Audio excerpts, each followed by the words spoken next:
All right, let's begin with the first question. Hello, welcome, namaste, and assalamu alaikum to all of you crack medics.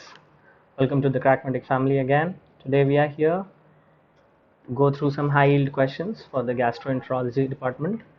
We'll be focusing, not exactly going in depth, but we'll be focusing on how to crack the high yield questions. These questions are most likely to appear on your upcoming MRCP Part 1 examinations. So try and solve them with me. Don't worry about being right or wrong right now, but we are just going to revise quickly. So I'm not going to go in depth like our previous revision sessions, but we'll see what are the most likely questions and what are the most likely answers. Let's begin. Please start answering with this one. I'll wait for your answers.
Guys, I'm waiting for your answers. Please start answering in the chat box.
Okay, so I'm extremely sorry for that technical error.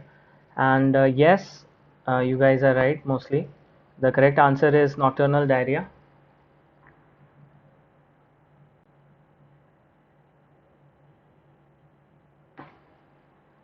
And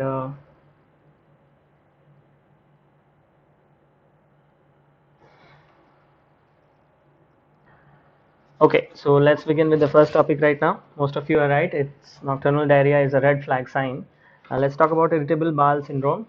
So yes, I guess you all can definitely hear me. And what is irritable bowel syndrome? It's basically a diagnosis of exclusion, wherein we have to find out if the patient has recurrent abdominal pain, discomfort. The questions mentioning recurrent is a nice word. You have to note that the patient keeps on having a pain at least for 3 days per week and at least for the 3 months. That is exactly the last 3 months. Okay. So basically, you have recurrent abdominal pain, and not only pain but also discomfort 3 days into last 3 months. Now note here that while making a diagnosis of IBS, you should be really very careful. Don't be in a hurry to diagnose IBS because you have to see whether you are able to rule out the other things. How will you rule out the other conditions? There are certain red flags. Let's see the red flags now. The first one being rectal bleed. If there is any mention of bleeding per rectum, please do not go for IBS anywhere. Anemia, abdominal masses,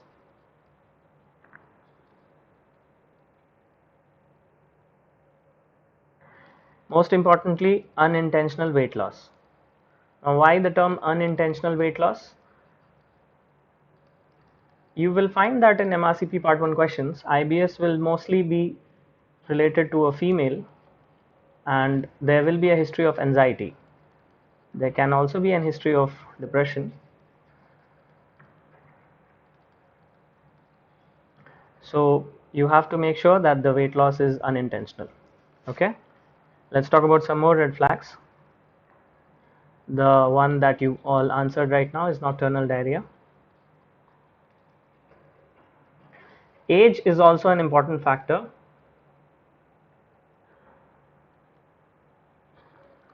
If the first presentation of IBS is in a patient more than 60 years, please do not go with IBS. That is not the right answer. Okay. Now, what if when we want to diagnose IBS? So for diagnosis,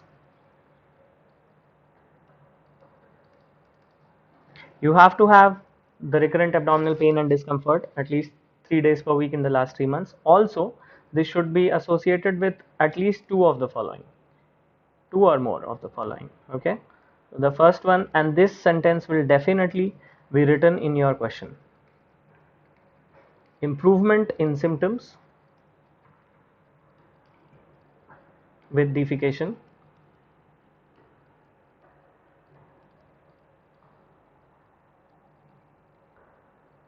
onset associated with change. Change is the important word here. If the patient has always been having soft stools or higher frequency of stools, then it's not pointing so much towards IBS. But there's a change, then that definitely points towards IBS. Change in frequency and onset associated with change in form, that is the appearance of stool.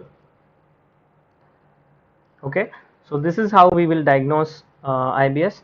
Also note that passage of mucus per rectum is also associated with IBS. Okay, so don't get swayed if this option is given. This also points towards IBS. Now if you want to, let's talk about investigations. If they're asking you about what are the investigations that you would like to perform, first of all, go with CBC, that is complete blood count, then ESR. Okay, and most importantly, the only condition you have to rule out definitely before diagnosing IBS is celiac disease. So you will also go for an investigation called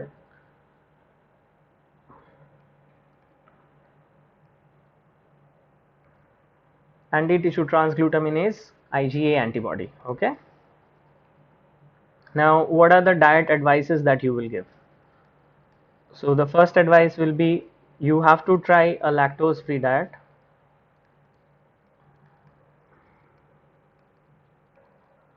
Then secondly, you have to decrease. Please note here, this is an important point. Most of you might feel that this is counterintuitive, but this is exactly what we advise our patients. Decrease in high fiber foods like oatmeals, or let's say grains, something that contains bran. Okay. And the third one would be to decrease stimulants like tea, coffee, alcohol, to keep them to a minimum. Okay. Coming to this one, just want to point out one more thing. Lactose free diet, when in a question, if you have a patient which says of African origin or Far Eastern origin who has recently switched to an European diet, then in that case lactose intolerance is the diagnosis, and you have to definitely go for lactose free diet in that question. Okay, so be wary whether it is IBS or lactose intolerance, because if the question specifically mentions ethnic origin, like the origin of a patient is African and Far East, again go for lactose intolerance, while in rest all of the cases go with IBS. Okay, let's move on to the next one.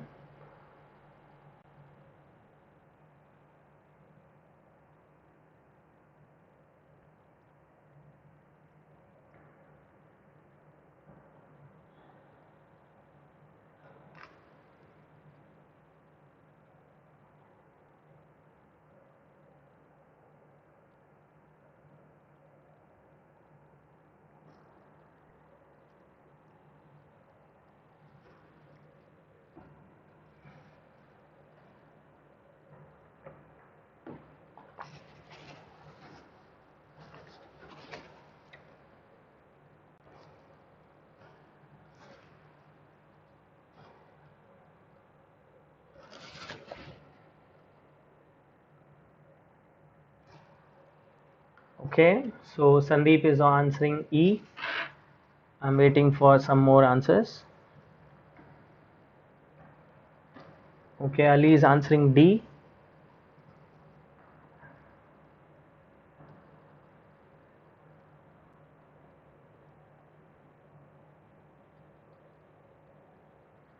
I'm doing some random drawing till you guys are answering.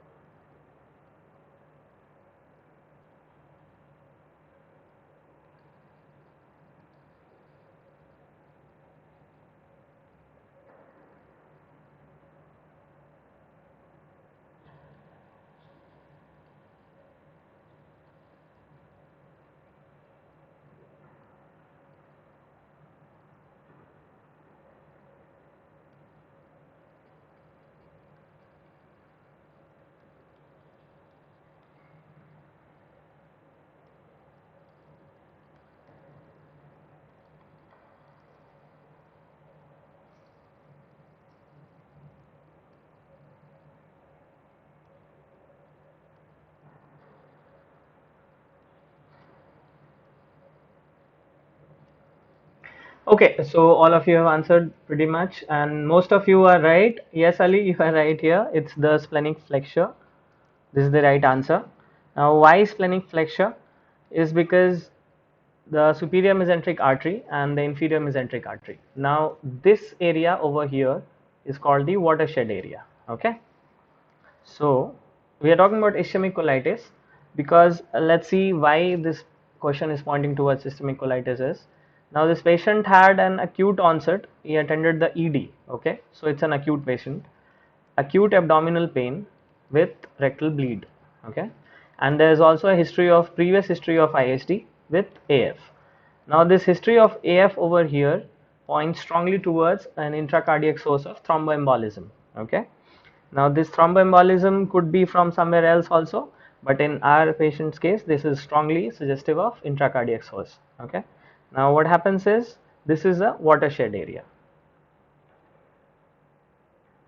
You guys are very well aware of this from anatomy classes.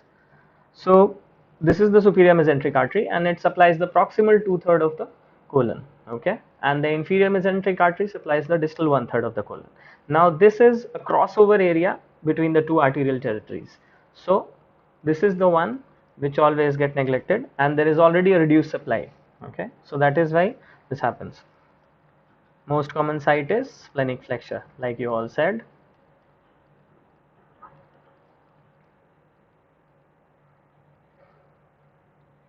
Now ischemic colitis has a mortality approaching towards 60%. It's a very important emergency case. That is why the MRCP is so interested in asking you this particular question. There's one more thing that this question doesn't mention, which other questions might. There is an increase in serum amylase in acute cases. Okay. So if you see an increase in serum amylase, you might be tempted towards pancreatitis, but don't be. This could also be acute on chronic ischemic colitis, wherein there's a background of abdominal pain and the patient presents with sudden rise in serum amylase, and the history is most important over here. If there's an history or presence of alcohol, it's pointing more towards pancreatitis. If there's a history of AF or any other thromboembolic sources, then it's mostly towards ischemic colitis. Okay, so that's how it is. Let's move on to the next one.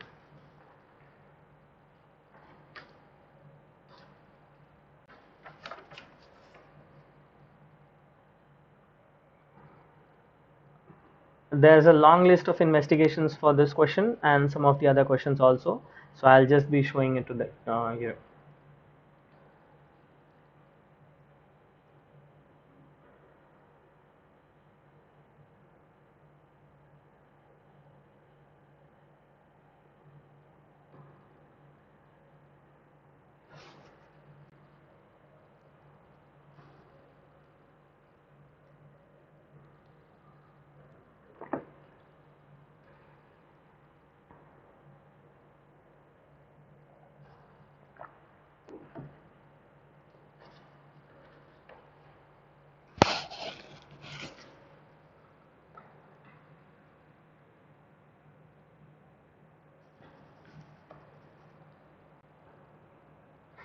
Please take your time. This is definitely a long question, and do expect such long questions in your part 1 examinations, but not most of them. Mostly the questions will be not so long.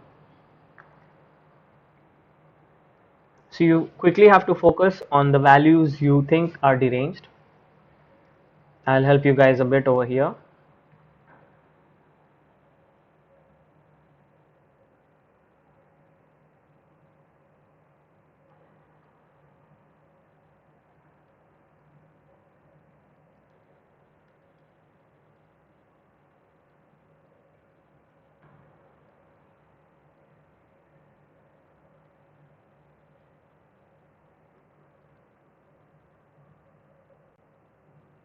So we are seeing pretty much everything is deranged. Yes, Kartika, we are going to talk about the King's criteria for liver transplantation, and I'm very happy to see that most of you are answering it correct. The correct answer is pH 7.28. This is exactly the single most adverse prognostic factor. Please note that there are two things over here. The first one denoting prognosis of the patient, okay, and the second one denoting the current condition of the patient. Now, if you see here, all these factors are deranged, right? Your ALP, ALT, GGT, everything is deranged, okay, including the pH and all. So this goes on to show that the current patient scenario is not good. It's not looking good. But then the most important prognostic factor is given by the King's College criteria. You're right. Now in King's College criteria, you have two things.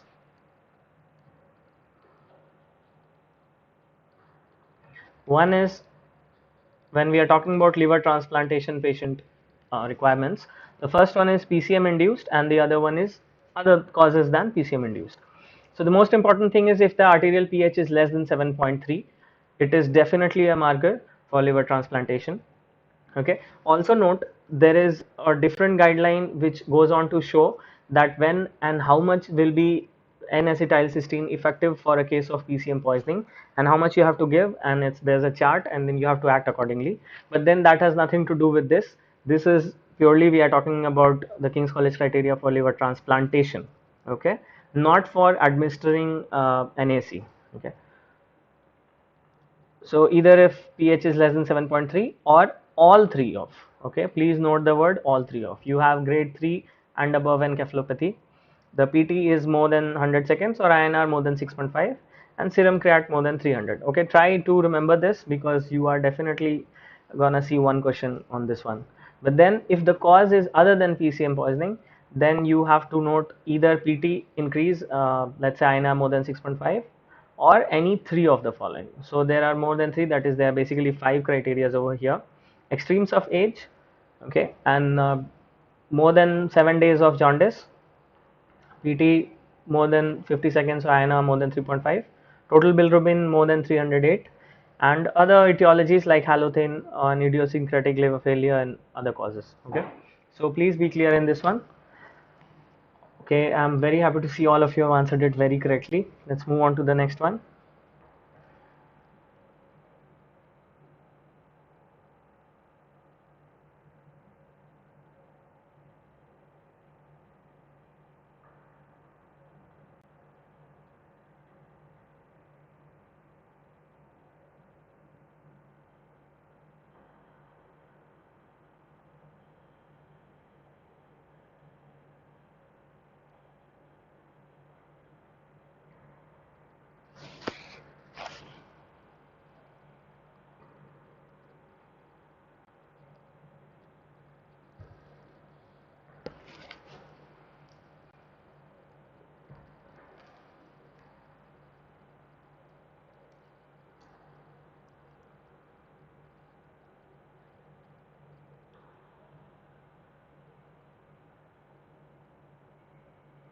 Okay, Manvi is saying B.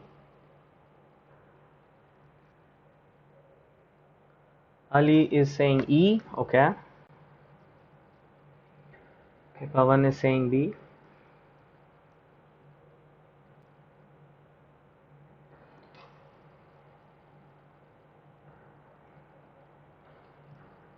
So Manvi and Pavan, you're trying to indicate towards celiac disease, I'm guessing. But what you have to note is the word brown discoloration. Okay. Dr. Asha is saying C. Uh, so the right answer to this one is actually observation in the OPD. Now why? We'll talk about that. Let's, Manvi, you were talking about celiac disease and mesalazine is used in IBD and other cases. This question we are basically talking about melanosis coli. Okay, I think that rings a bell to all of you. So when you see the word written brown discoloration, so there's a particular color mentioned over here. Brown is a color indicative word. Do not think IBD or other causes. It will most likely be melanosis coli. Okay. There is also a history of profuse watery diarrhea and bloating. Okay, so this is giving a mixed picture. It's pointing also towards celiac, it's also pointing towards IBD, it's also pointing towards IBS. Okay, so this word pigment over here is the one that you have to look very closely.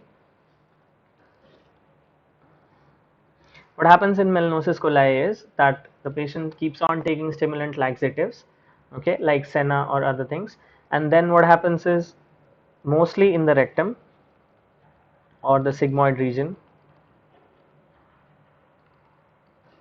there is this tiger skin appearance. You might come across this word in your questions. This is very characteristic of melanosis coli.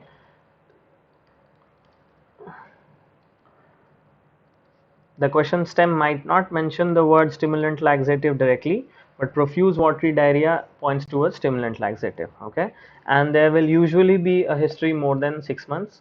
This is a tough case to deal when you are actually dealing right now in person, let's say in PACES and all, but then that's something for later. For right now, just remember two things: melanosis coli, pigment. Okay, do remember pigment word and watch out for this word very carefully in your question stems. Next one, please.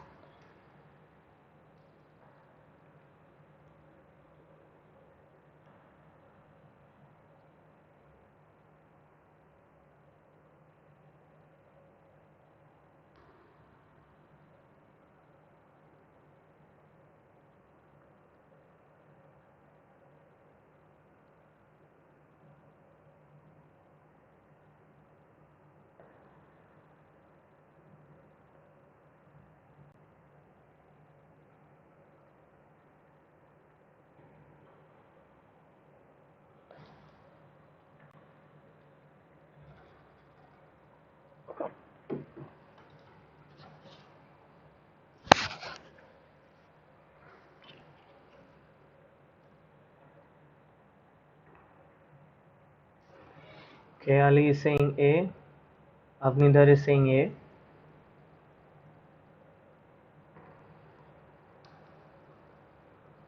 Dr. Asha is also saying A. Pawan is saying E. Okay.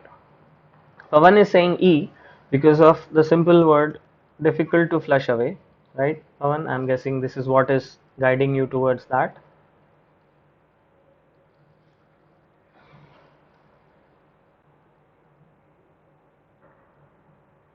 But Pawan, what Malik, you are absolutely right. Actually, the correct answer for this one is A.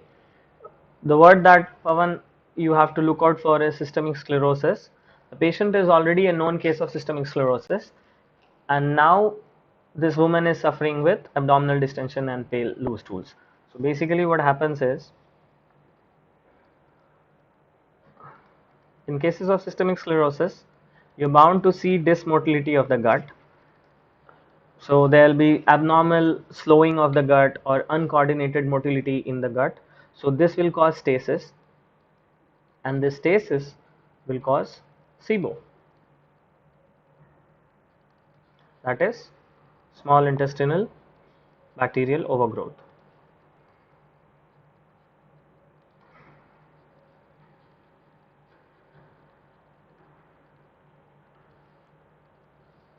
Okay, now what are the causes for SIBO? Let's see. In cases you have, let's say, previous history of surgery, mostly there will be a previous history of gastric surgery pointing towards SIBO. But systemic sclerosis, let's see first what happens in systemic sclerosis. You have GI involvement in 90% of the cases, and that is what happens in systemic sclerosis case. You have abnormal slowing and uncoordinated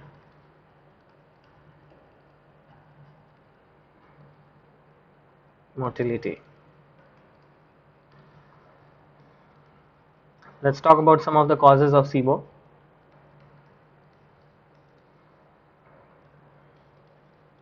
This is the most important one.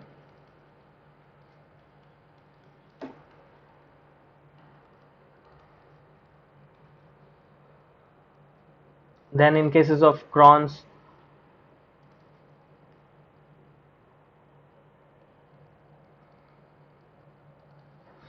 or in cases of surgical blind loop,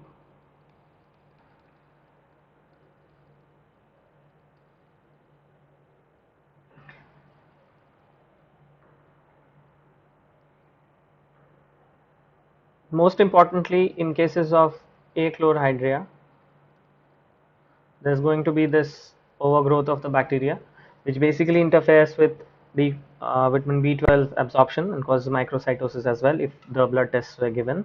Now the gold standard for this to diagnose is jejunal aspiration and cytology, which is never done and which will not even appear in your options. So what will appear? The investigation that you need to know is lactulose hydrogen breath test.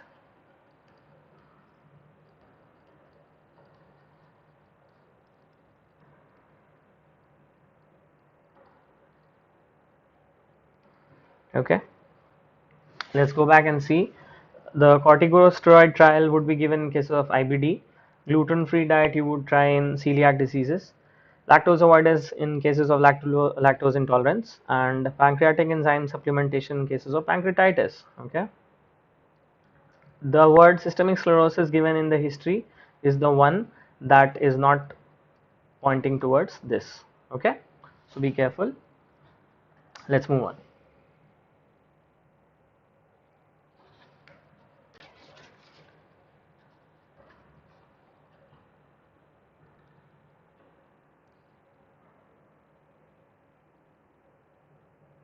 There are also some investigations I'll just show you in a moment.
Okay, so all of you are answering correctly right now. Yes, the answer is Gilbert's. Very perfect diagnosis. This is the biggest happiness for me. All of you are answering all the questions correctly. So you have done quite a lot of studies during this week. Let's talk something about Gilbert syndrome.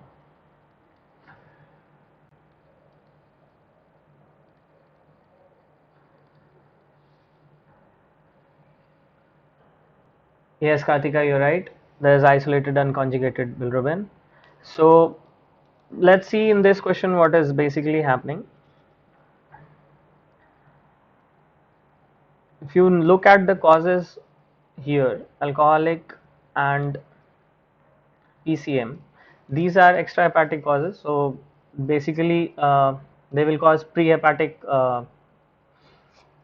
unconjugate like bilirubin rise, and the options, let's see, hereditary spherocytosis as well as pyruvate kinase deficiency. These two will cause hemolysis. Okay, so if you look at the picture, blood picture over here, there is no picture indicating hemolysis, right? And the increase in bilirubin is also not massive, it's mild. So that's how you can actually come to a diagnosis. Even if you're not sure, you can rule out some other causes. So here you will have increase in bilirubin levels in Gilbert's with basically normal liver enzymes.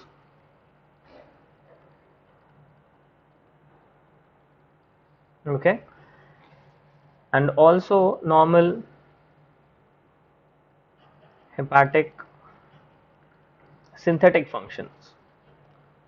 That is, your PT-INR values will be normal.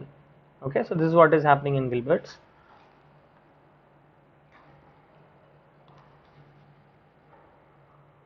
This is there's some doubt about the autosomal dominance or recessive inheritance of the disease, but for answers, if you are asked, go with autosomal recessive. That is what most of us have come to consensus. What happens here is there is a decrease in hepatic glucuronide transferase enzyme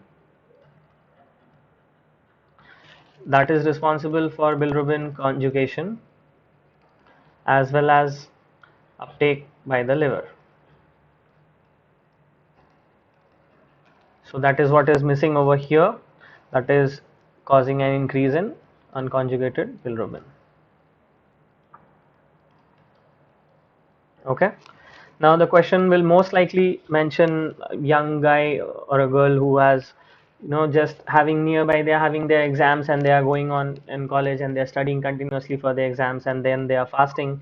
Any form of stress. Okay, so either they are fasting or they went out for a party or something. So anything that increases their stress, or maybe a flu like infection for 2-3 days, that increases stress. So this causes a low grade increase in, or mild, let's say mild, low grade is not the correct term, let's say mild increase in unconjugated bilirubin. Okay, one more basic clinical science question is, which is the gene? So UGT1A1 gene is the one which is responsible for Gilbert's. Okay, note, young male or female, young adult who goes on for small short period of stress, increase in unconjugated bilirubin levels. So please be wary of Gilbert's.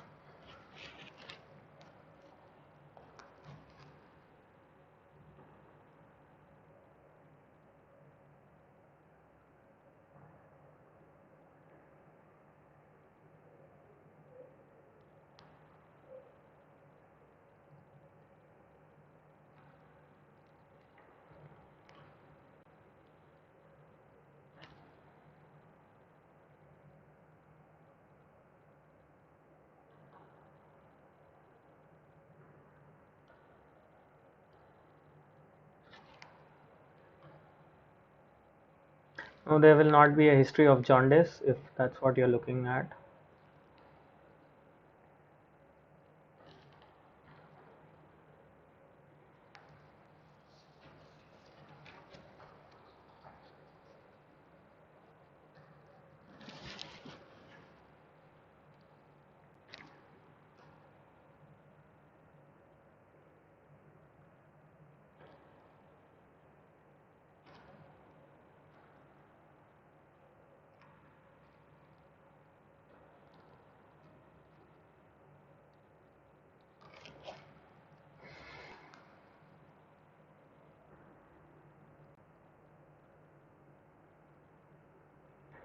Okay, so Bobby, Kartika for the first answer, and Dr. Asha and Ali and Malik, you are all correct. Propanolol is the right answer. What they are basically trying to ask you over here is primary prevention. Okay, so let's talk a bit about variceal hemorrhages.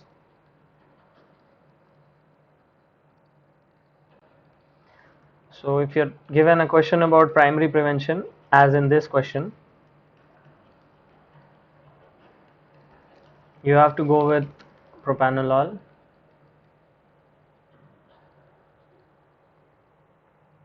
Okay, and if the question somehow happens to mention, let's say, as patient is asthmatic or has conduction defects in the heart or is hypertensive, then if there are any contraindications basically to non-selective beta blockers, then you have to go for band ligation. But band ligation is not the first answer for primary prevention. Let's talk about secondary prevention.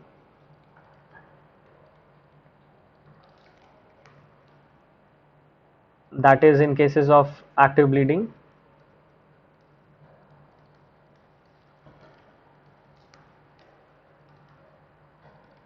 So the only drug given in NICE guidelines is terlipressin.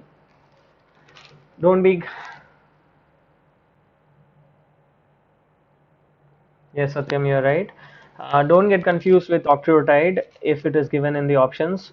Please go ahead with terlipressin because this is the only one which is given in NICE guidelines. Okay, the only one licensed for this use. So it causes splanchnic vasoconstriction.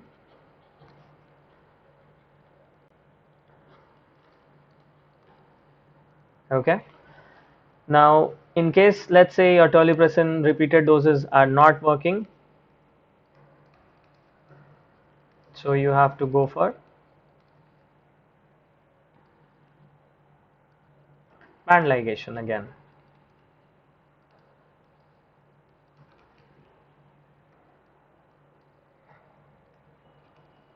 But this is not usually asked in the questions. If all of the above are not working, or let's say none of the above,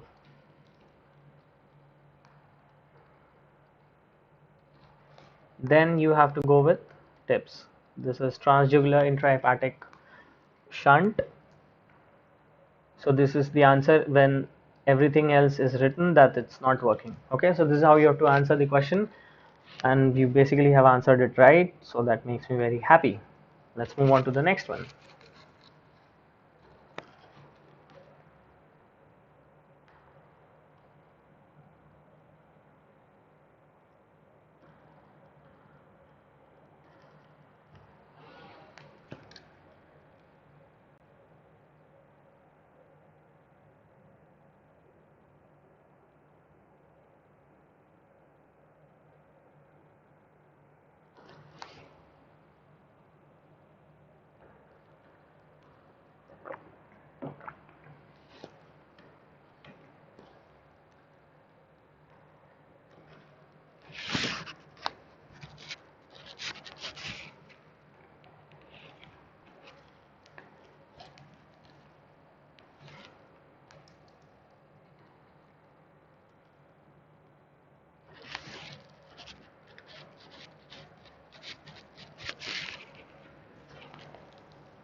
Yes, Kartika, you're absolutely right.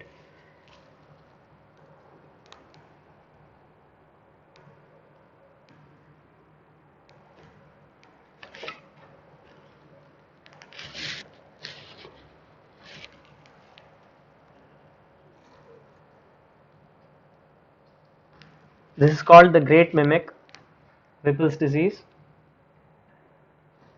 I am extremely sorry for this word missing over here, and I think that is what is causing the confusion. But most of you are answering it correct. So when the question mentions PAS positive, this is basically a giveaway to Whipple's disease. Okay, so almost all of you have answered it correct.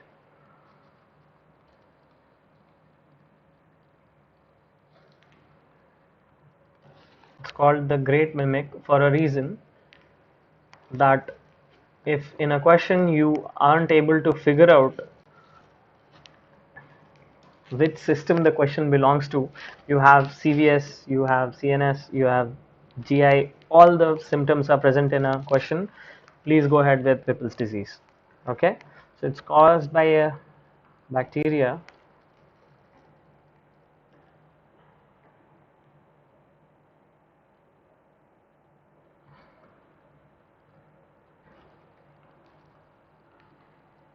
called Tropharema whippleri. It's a gram positive bacteria. Okay, mostly the questions will mention males aged 40 to 60 years, and the investigations biopsy findings will be foamy, lipid rich macrophages.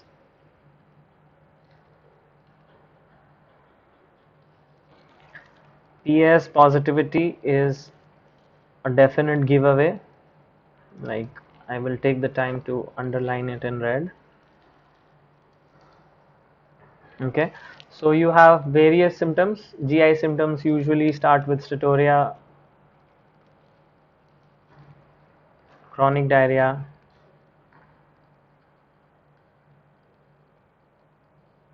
weight loss. Okay, then you also have some rheumatological symptoms, wherein you have seronegative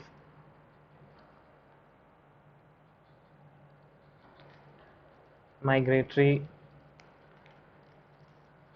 large joints polyarthritis.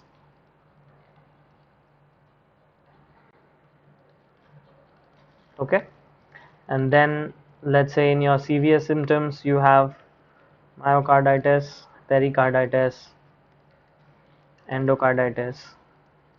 So you see the symptoms are varying and they are massive, and that's why you saw we called it the great mimic. And then you also have conduction defects.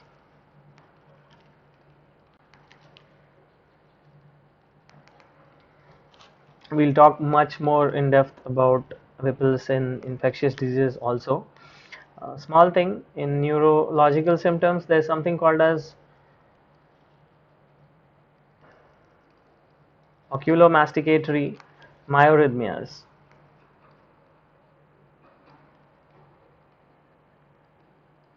This is very characteristic for Whipple's disease. You have a convergent divergent sort of nystagmus, that is,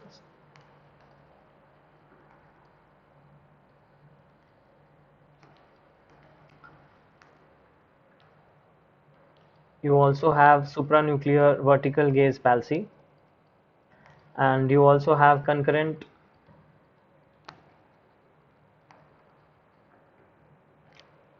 masticatory muscles contractions.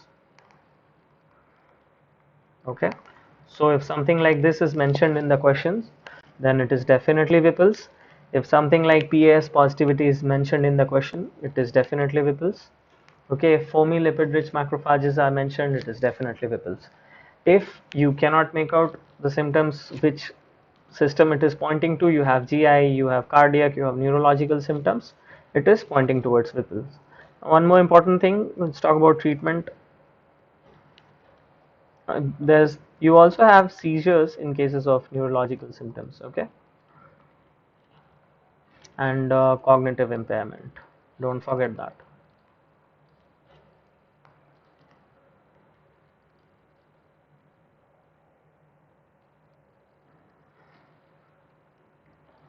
You have IV ceftriaxone for 2 weeks. And why I spoke about the treatment is you give oral doxycycline or cotrimoxazole for 1 year. So it doesn't leave the body so easily and it has a really long course of treatment.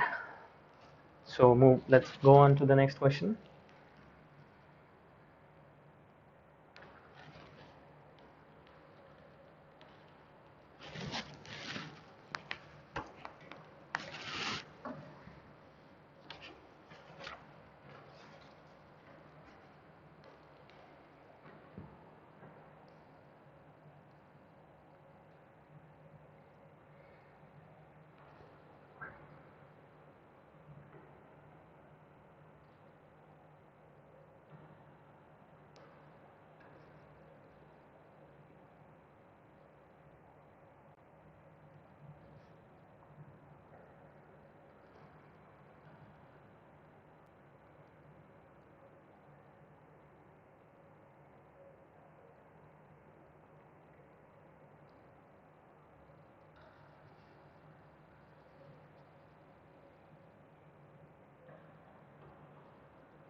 Okay, so all of you are absolutely correct again. Coamoxiclav is the right answer. And yes, Kartika, Bobby, Dr. Asha, Pavan, and Manvi. No, Manvi, it is not ciprofloxacin, it is coamoxiclav. Now, acute liver damage is a very peculiar side effect of coamoxiclav, which most of us are not aware of, and it basically causes a cholestatic picture. Okay. Now, this is a chart which you need to remember because you are looking at, let's say, minimum one or maybe more than one question from this, because this will not only come in your GI chapter, this will also come in your basic clinical sciences chapter. Okay. So yes, coamoxiclav is the right answer. There was that cholestatic picture. You have pruritus and jaundice, right? So please be wary, and you have to remember this chart.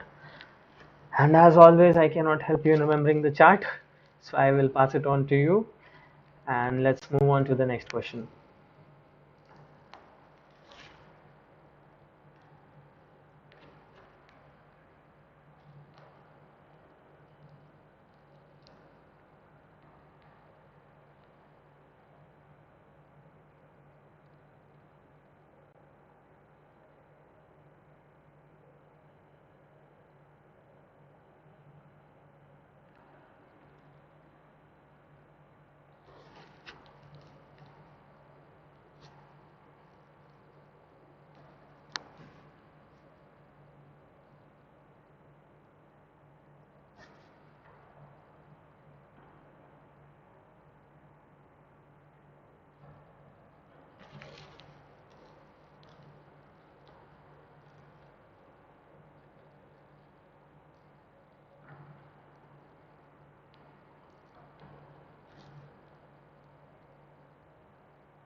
Anybody else wants to answer?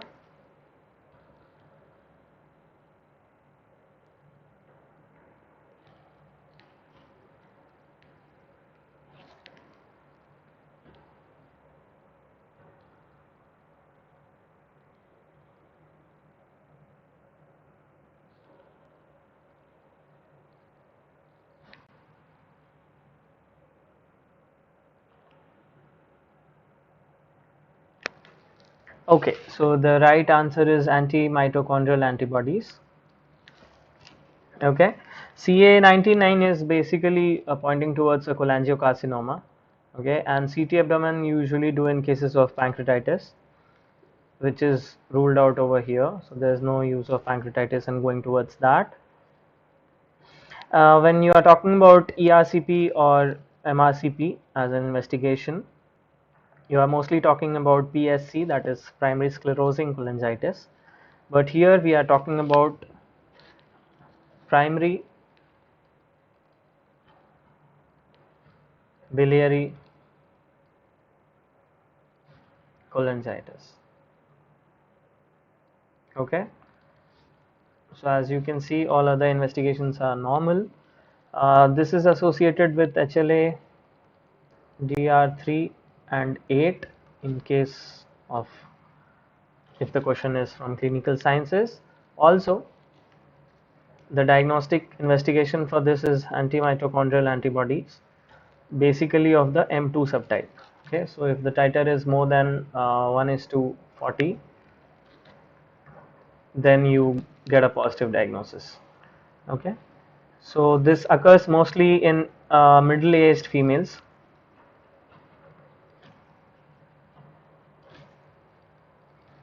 Now you have to remember this, that in MRCP part 1 examinations, if the question stem mentions a female, it is definitely going to be PBC.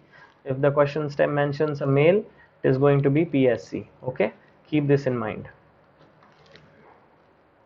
because PBC is associated with females in 90% of the cases. Okay, and in males PSC association is about 70%. Now PBC is basically an intrahepatic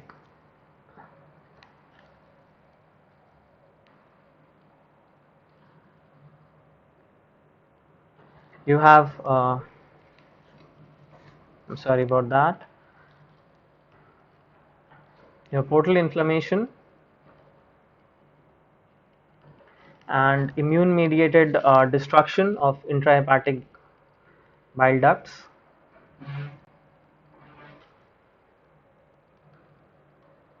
This is what is exactly happening in PBC. This is in the initial stages, so you basically have a reduction in the bile secretion slowly, and then later on it goes on to develop hepatic damage, which was not mentioned here in this question because it is an early case. You also have fibrosis, and you also can have cirrhosis later on,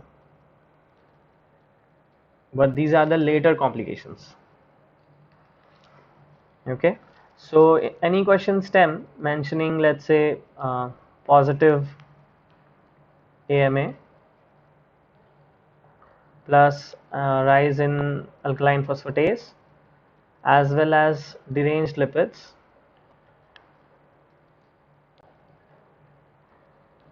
and definitely the question is mentioning about a female, it is PBC.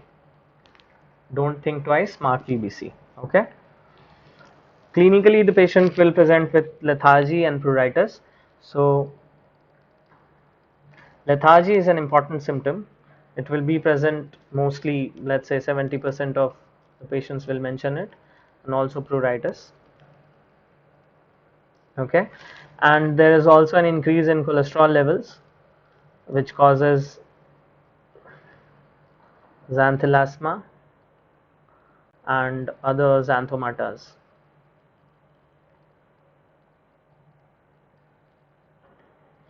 Now PBC is associated with certain conditions very strongly, for example Sjogren's.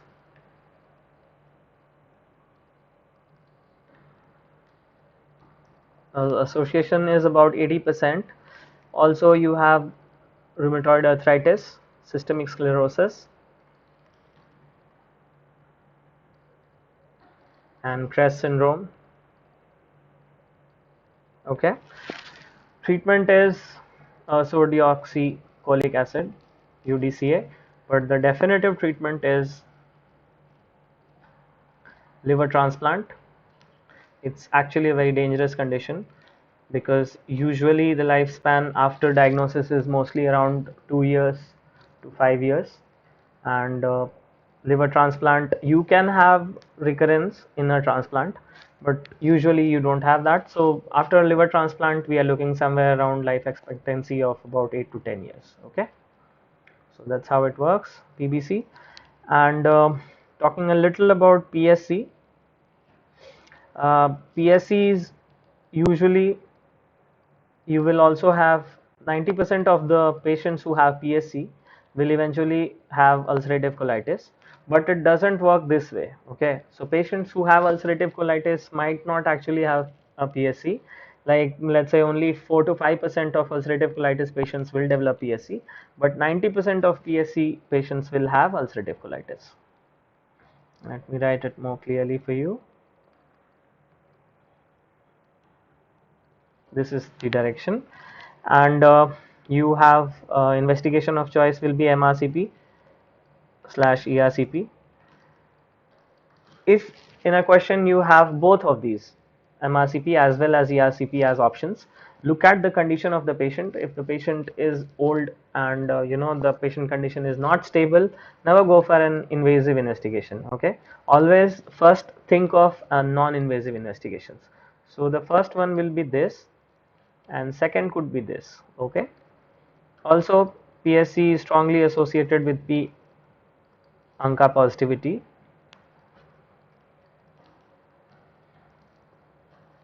And you have something called as onion skin cholangitis. So these are the terms that you will come across in your questions. And most importantly, PSC will definitely mention a male patient. Okay, 70% of the PSC patients will be male. So that's about PBC and PSC. Let's move on.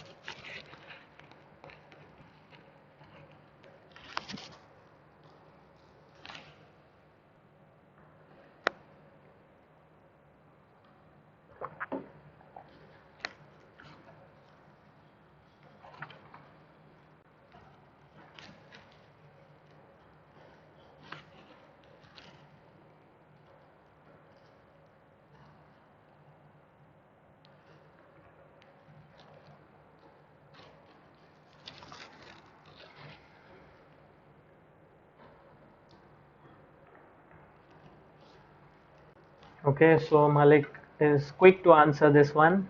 You are right, Malik.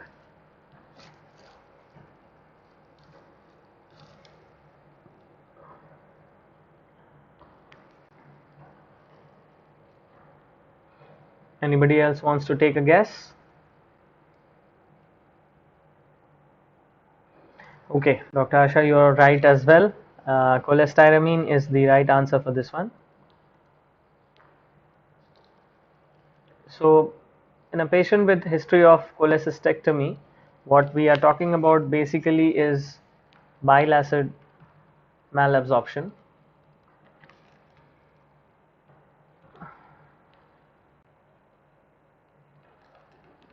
You don't have the gallbladder to concentrate and store. So the continuous flow of the bile acid causes the diarrhea over here, the bile acid diarrhea. Okay, and the correct treatment for this is cholestyramine. It will bind to the bile acids and it will remove it from the circulation. Okay. Now, the one more thing over here is, one of you have answered D, loperamide. No, this is not a case of normal watery diarrhea. Okay, Pawan. So if you are looking at a patient with regular watery diarrhea, you can go ahead with loperamide. But in a patient who does not have a gallbladder, you are looking at cholestyramine. Okay, which is a bile acid sequestrant. Okay, so yes, Manvi, Kartika, and Sandeep, you are all right. Let's move on to the next one.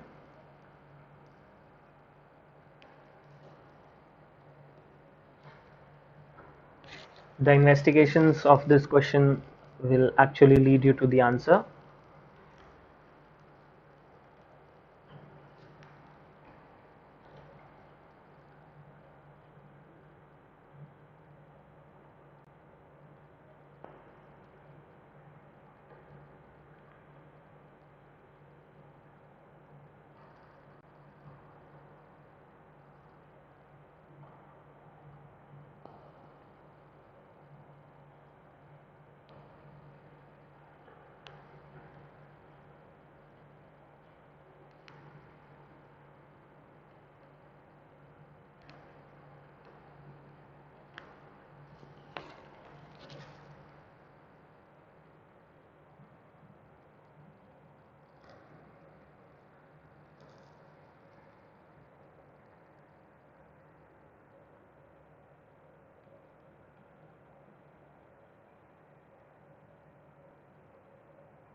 Okay, so Kartika, Dr. Asha, both of you are absolutely right, and Renu, you are also right.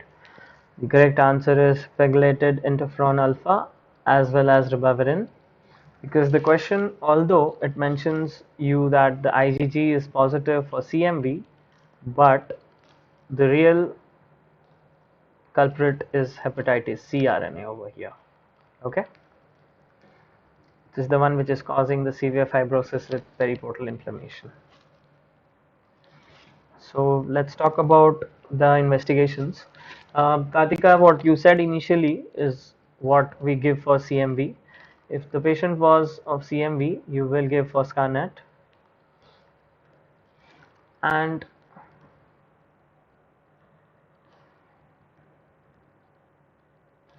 valganciclovir.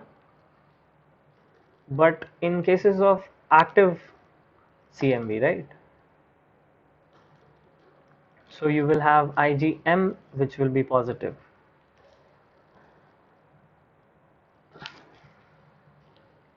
The hepatitis B and the HIV status is negative, so you don't have to give treatment for HIV and hepatitis B. So you have to give treatment only for hepatitis C, which is pegylated interferon alpha. You give this subcutaneous weekly and ribavirin, which is given daily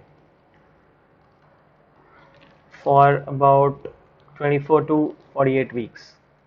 Okay, so this is how you go about treating for hepatitis C.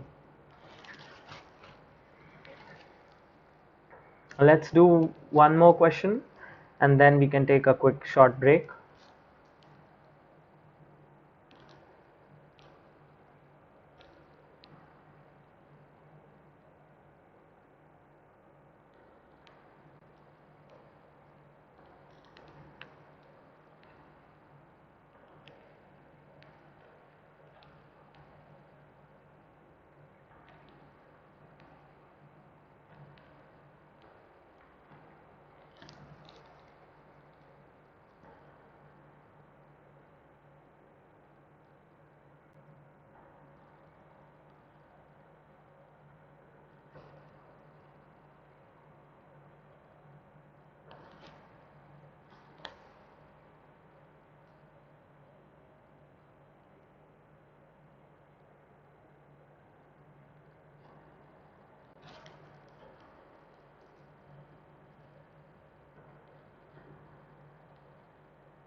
Yes, Dr. Asha, you're absolutely right. It's B, and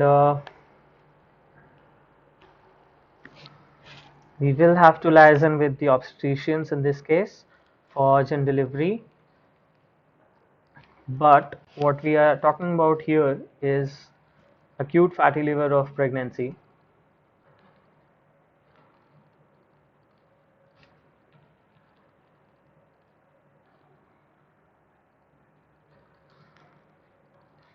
Just going back, I want to highlight certain things.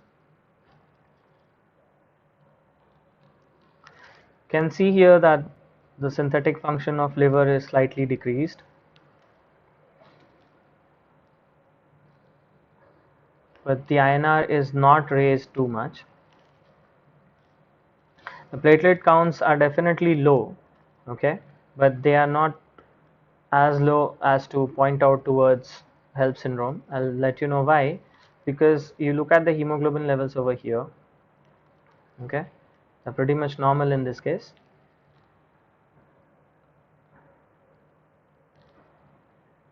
And if you look at the urea and creatinine levels, they are also on the high end. So that's how we will have to differentiate between three conditions. The first one is this, the second one is HELLP syndrome,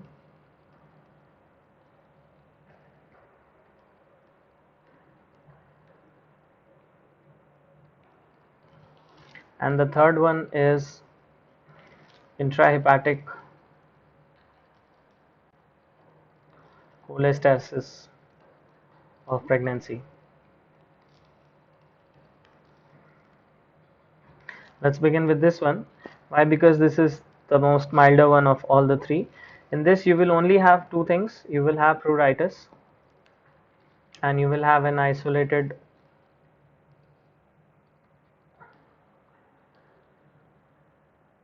increase in the bilirubin levels. Okay.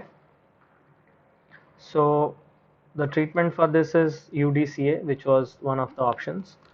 Now, how you will rule out that this is not intrahepatic cholestasis of pregnancy, because this is mostly a benign condition, okay, and you don't have to do much, but the patient in our current stem is mentioning of severe and recurrent vomiting, okay, so this is definitely not intrahepatic cholestasis.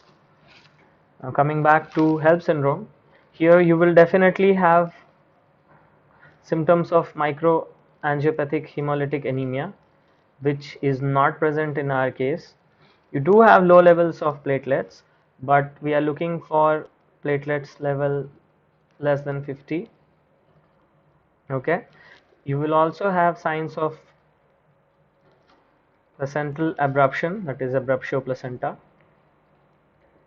and it is definitely an emergency. So coming back to our answer, here you have jaundice, you also have coagulopathy,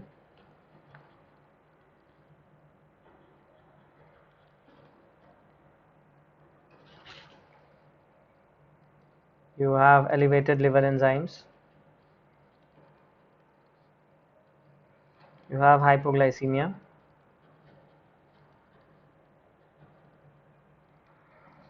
you have encephalopathy,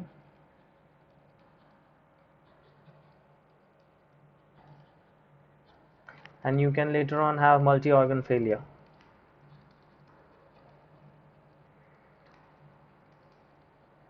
Okay, so the defect is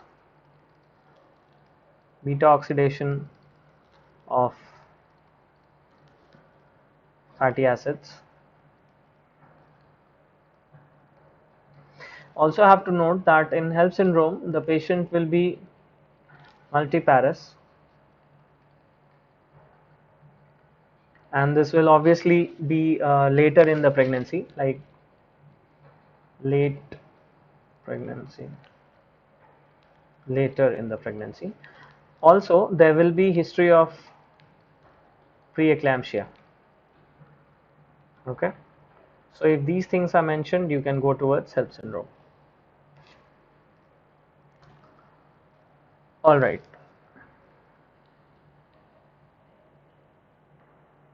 I hope that makes things more clear. Let's move ahead and we'll take a short break after this one.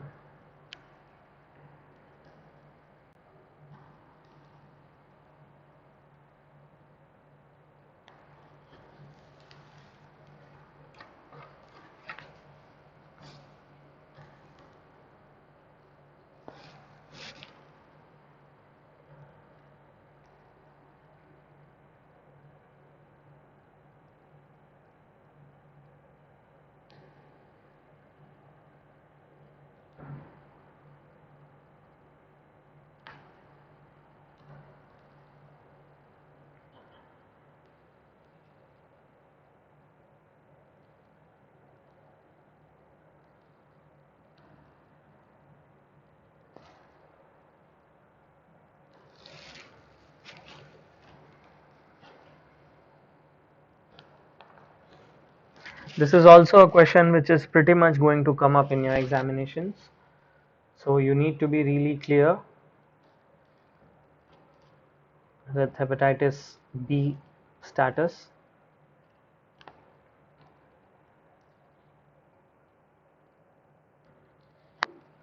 Okay, so Malik, Renu, and Sandeep, you're all right. The correct answer is successful passive vaccination. And why? We'll get to that now.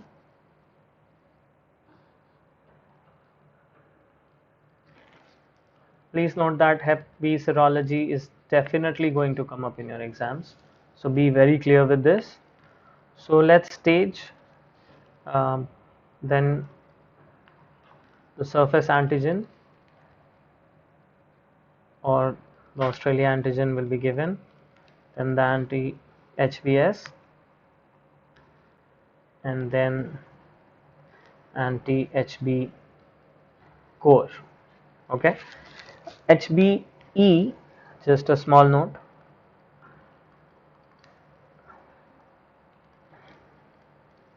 it is a marker of infectivity as well as viral replication. Okay, so let's say you have acute hepatitis B, so you will have the HBsAg positive and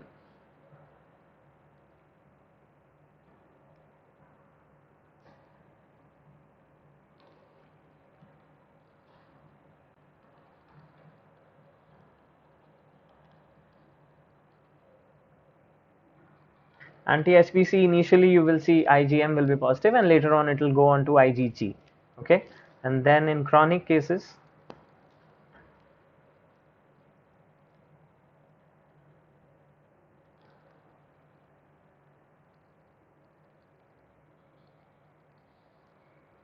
you will have HBsAg positive and anti-HBs negative and IgG will be positive.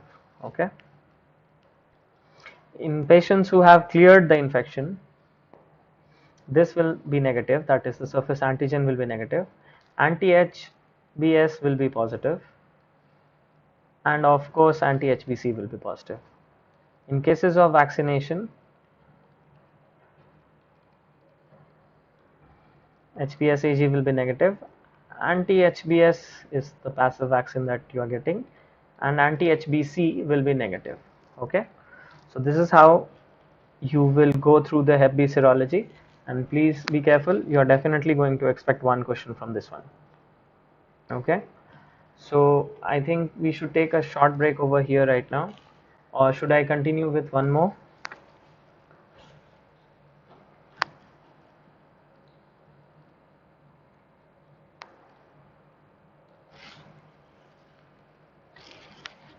I think it's actually time for a short break, so we'll get back in exactly 10 minutes from now, and hope to see you there.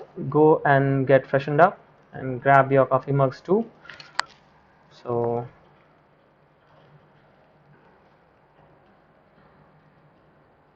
let's meet up after 10 minutes, guys. Malik. Okay, so welcome back, dear friends. Let's continue. So this is your next question for the evening.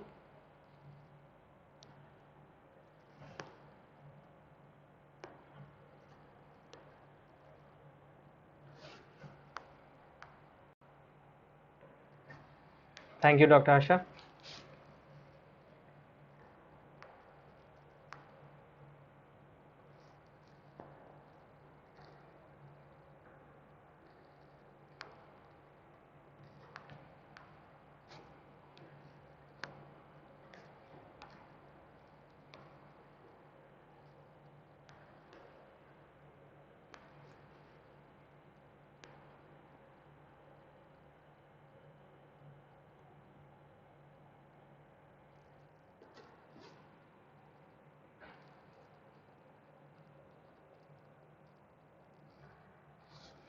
Okay, Bobby, we'll wait for others to join.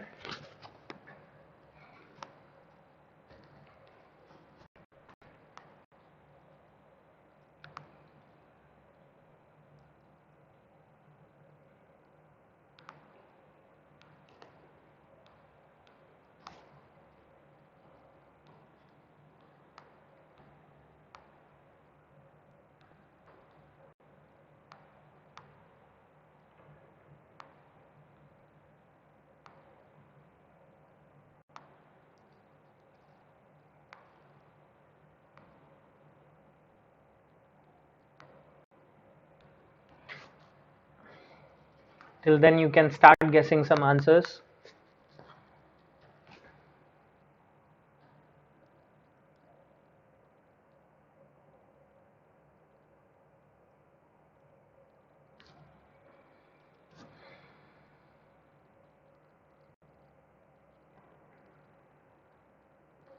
So Pawan is saying D, which is fasting serum gastrin.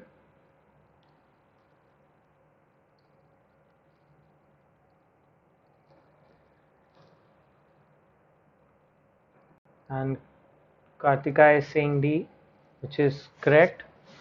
And Manvi is saying D. So when all of you are saying D, I'm bound to accept D.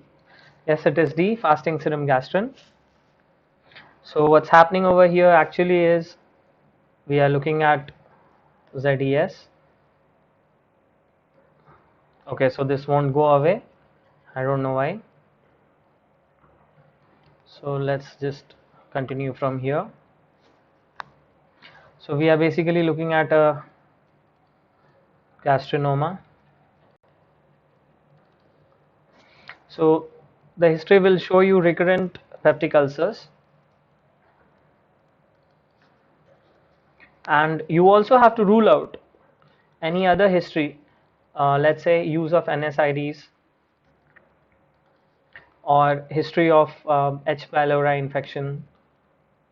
If this is not mentioned in the stem, you can confidently mark gastrinoma. Let's talk about some of the other options. Let's say if it was a glucagonoma,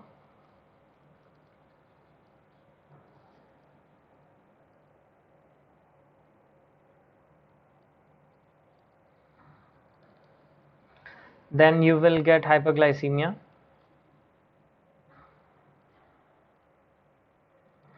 You will also get diabetes in association with that. You can have history of weight loss. And why I mentioned glucagonoma in the first place is because you have something called as necrolytic migratory erythema. Now, if this is mentioned in your stem, be confident and mark glucagonoma. Okay, this is very characteristic for that. And if you go in the reverse of this, let's say it's an insulinoma, so you will have recurrent hypoglycemic episodes. Okay, and if it was, let's say, a VIPoma, you can have profuse watery diarrhea, and you have sodium. Sorry, I'm extremely sorry. You will have potassium loss with that. So profuse watery diarrhea with low potassium is VIPoma. Okay. So moving on to the next one.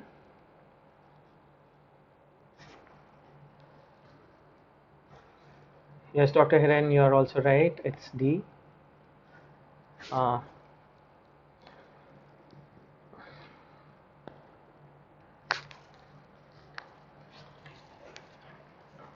Just like the previous question, we are again talking of pigmentation over here, but this pigmentation will point towards something else.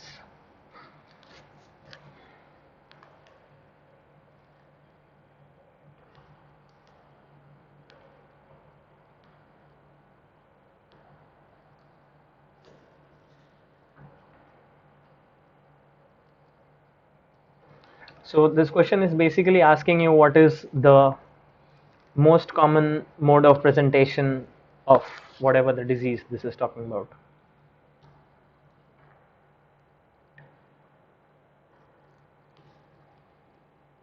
Okay, Sandeep is really quick to answer that.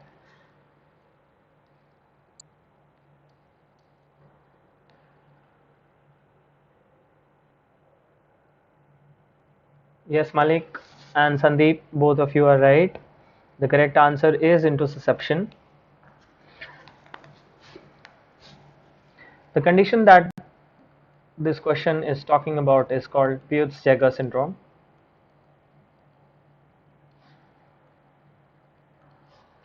It's an autosomal dominant condition. Okay, and as far as your basic sciences is concerned, the gene defect is STK11 on chromosome 19. Okay, so this is your basic sciences question which can come up. Now what you mostly have is two types of clinical presentations. You have pigmented macules. The last time we spoke about pigments, it was linked to stimulative laxatives, and this time the pigments are causing macules. Okay, so these macules are present where? They are present in your hands, feet, lips, buccal mucosa, and you have to note that they are not on tongue. Okay,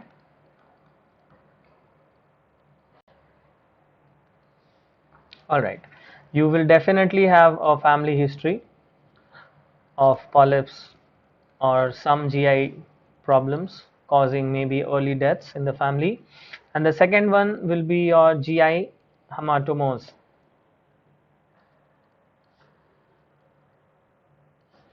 and these will be polyps. Now, if it was only polyps, it would show up like an intestinal obstruction. Okay, this is the first sign of a polyp. So if the question is only talking about polyps, then the first sign will be intestinal obstruction, but the most common presentation in Peutz-Jeghers is intussusception.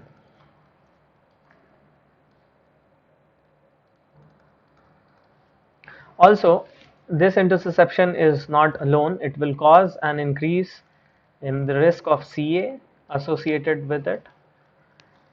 And not only CA is associated with the GI tract, but also CA is associated with breast CAs, ovaries, uterine CAs, and testicular CAs. Okay. All right. So the next one.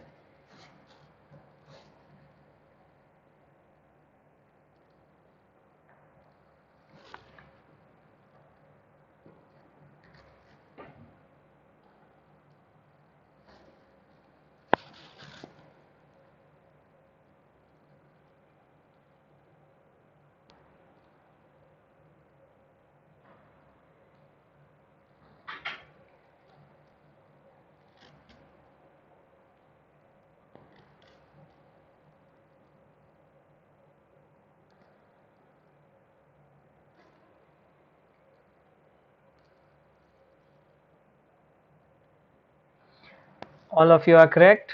The right answer is lansoprazole. So the causes of Clostridium difficile infection is what they are trying to ask you. The first and the foremost cause will always be antibiotics use, and these could be anything like fluoroquinolones or let's say cephalosporins. Then the next one would be suppression of the gastric acid secretion. because gastric acid destroys the Clostridium difficile spores. Okay, so this would be something like PPIs. And how do you diagnose this? You diagnose this on ELISA. And most importantly, what's the treatment plan? So the first line treatment will be oral metronidazole. We will be focusing mostly on oral drugs so that you don't have to worry about the right concentration of the drug reaching the target. Okay, if this doesn't work, then you will provide the patient with oral vancomycin, and you can and or cannot give them with IV metronidazole again. Okay, so if your question stem mentions, let's say, a very long history of antibiotic use with associated with, let's say, the patient was having diarrhea or anything like that, and there was unscrupulous use of antibiotics, please be aware of Clostridium difficile infection. Okay, so the next one, this is quite an easy one, I suppose.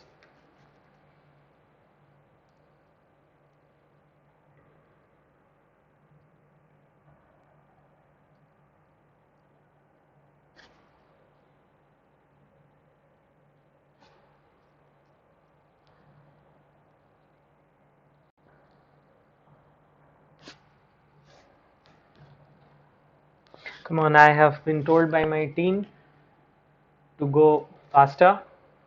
Welcome, Avnish. Thank you for so many hearts.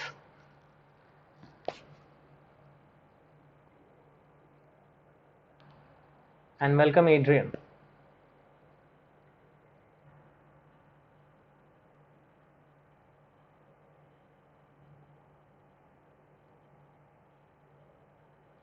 Okay, so Pavan says E. Anybody else?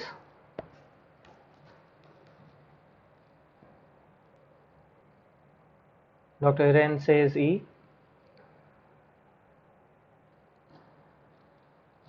Okay, so that is exactly the right answer. Trypsinogen is the correct answer. So let's talk about pancreatic secretions quickly.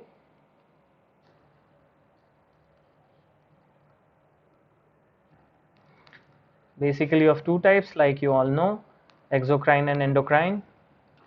Most basic question. And usually the more basic the question is, the tougher it is. So like the answer. Okay, there is some error again.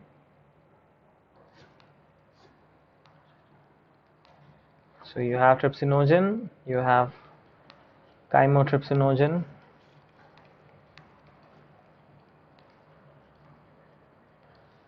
then you have lipase, and you have pancreatic amylase. Okay, and I don't think I need to talk about the endocrine secretions. Just to finish up with your charts, the alpha cells, they secrete glucagon, the beta cells, they secrete insulin, the delta cells, they secrete somatostatin, and you also have the pancreatic polypeptide. Okay, so you can also expect certain basic questions in your examination. Let's try this one.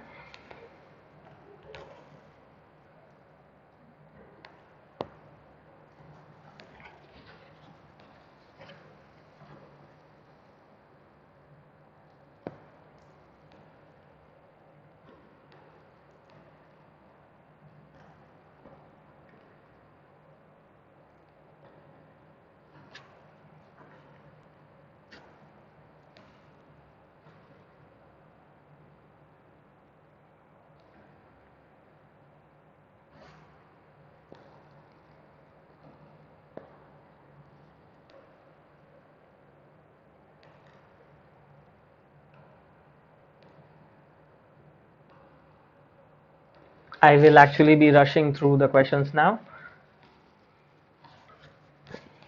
So If you want to take a guess, take a quick guess. Adrian, you have joined us late, so take a quick guess. Okay, so Renu and Malik are saying C. So yes, we will go with everyone. Dr. Asha and Sandeep are also saying C. So yes, C is the right answer. Secretin is the correct answer. Now you basically have to understand that the gastric hormones, I will leave this blank for you guys to go and fill, and how all these things work. This is very basic and we will not be covering this right now. But yes, all of you are right, and you have to fill up this table by your own, and I'm very sorry for that. So let's move on to the next one. And I think again we are having a very basic question, and this question is very relevant because you will always encounter an anemic patient in your OPD somewhere. So you need to understand how and what is iron metabolism, and most importantly, the major limiting factor in treating your patients with anemia will always be the absorption of iron, and that is exactly why this question is here.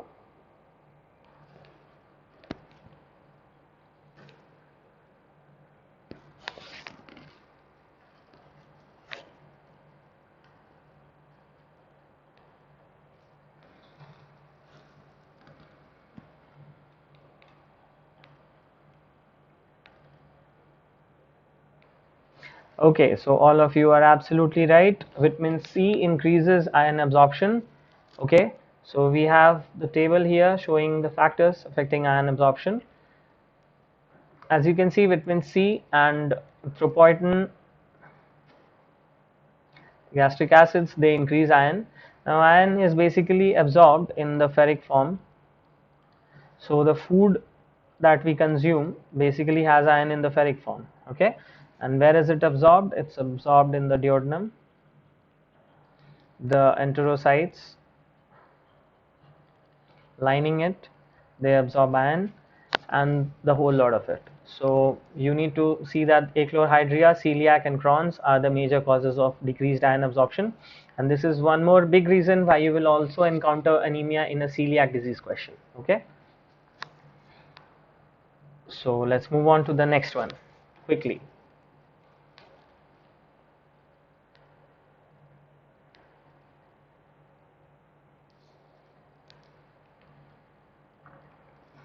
And this question is something that you will definitely come across in your exams, so please be very careful with this one and be very thorough with such questions, because one of them you are definitely going to encounter.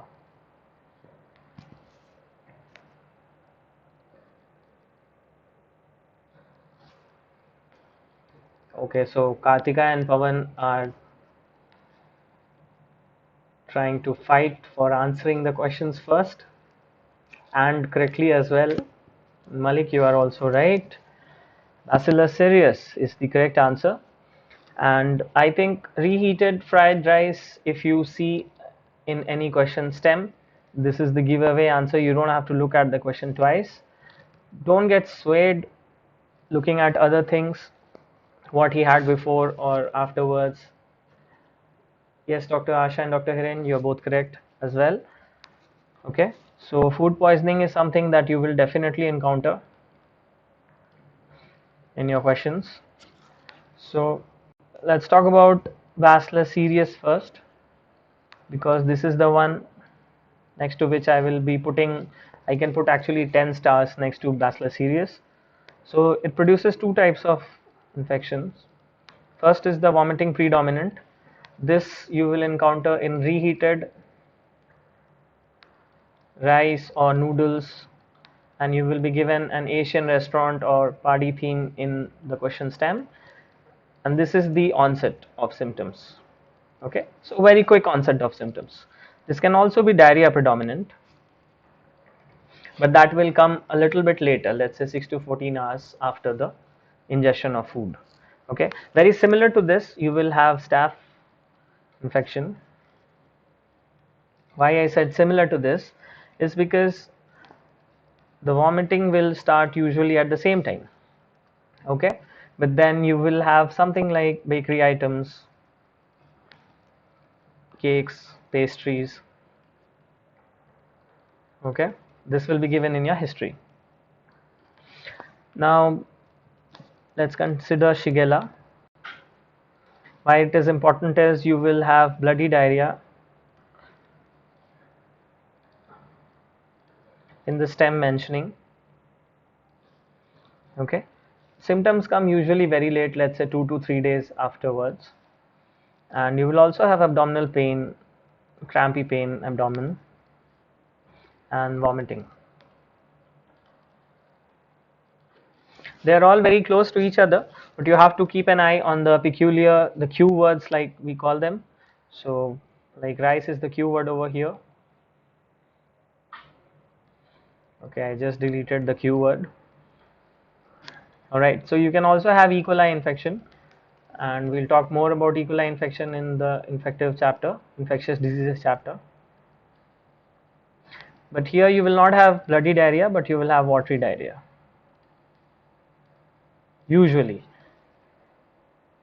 Okay, but let's not mention it here because it has various types and subtypes which we will encounter in infectious diseases chapter. Let's move on to the next one.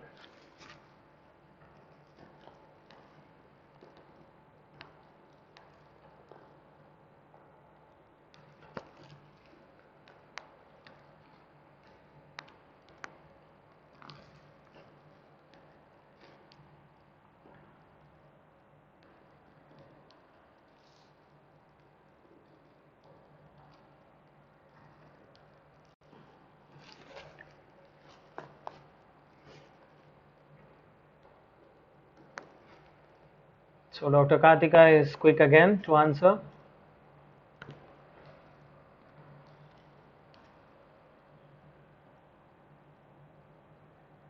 And yes, achalasia cardia is the correct answer for this one. And without wasting much of your time, let's talk quickly about achalasia. Now, the characteristic hallmark of achalasia is dysphagia for both solids and liquids. Now, they don't come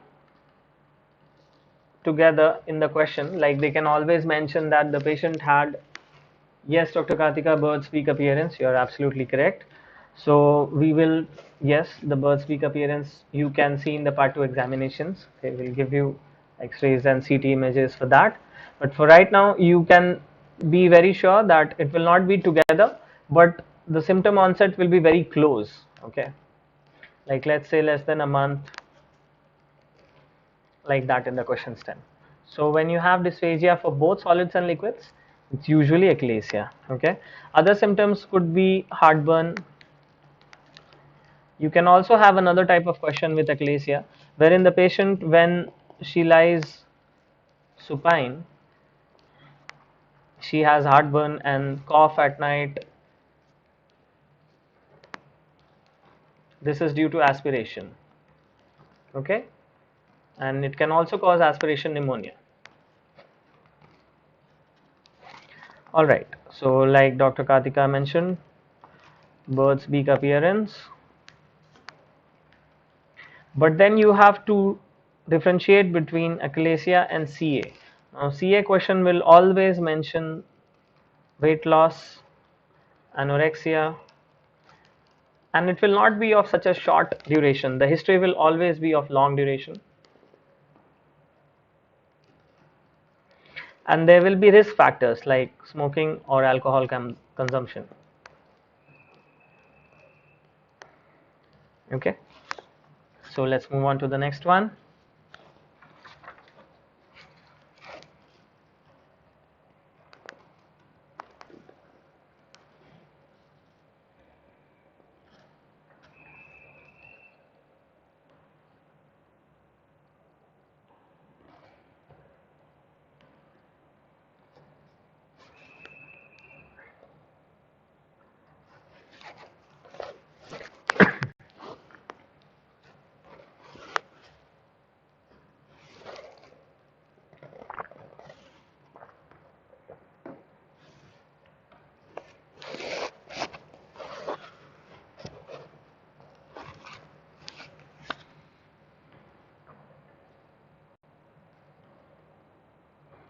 Okay.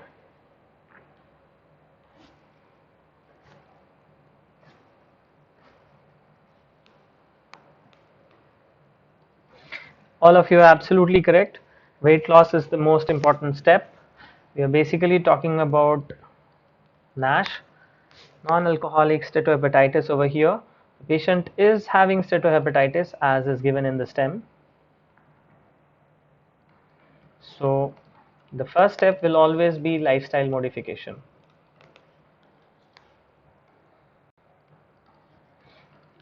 The most important will be weight loss advice. Okay. You can also consider the insulin resistance if it is developing in the patient. And some guidelines talk about pioglitazone, but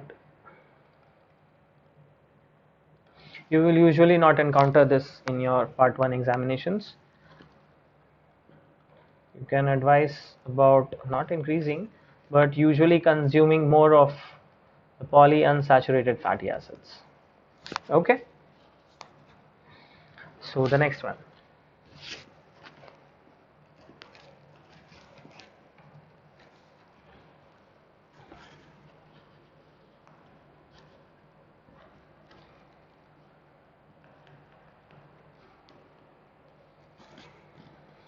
I'll be showing you the investigations also. This topic is also a very favorite of RCP people, so be sure to encounter one question at least.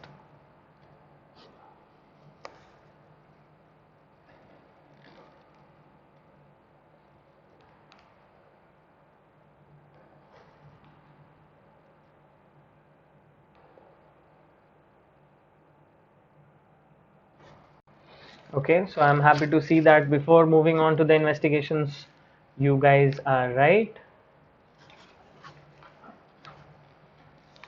and this is what makes me happy to see that all of you are correct.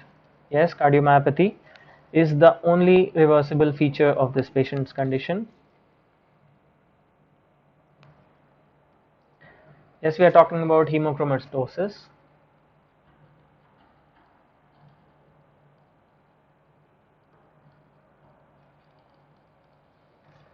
So when you reverse hemochromatosis by doing venesection or other things, cardiomyopathy is the only one which gets reversed. Most importantly, the arthropathy doesn't reverse because there is deposition of the crystals. That is, the arthropathy develops in the first place because it is secondary to crystal deposition. All right, so it will not reverse. The impotence or the hypogonadotropic hypogonadism which develops will also not reverse. Okay, and the heart failure which develops later on will also not reverse. Okay, because once the patient goes to heart failure, it will not reverse. Okay, so these are the features of hemochromatosis. Moving on to the next one.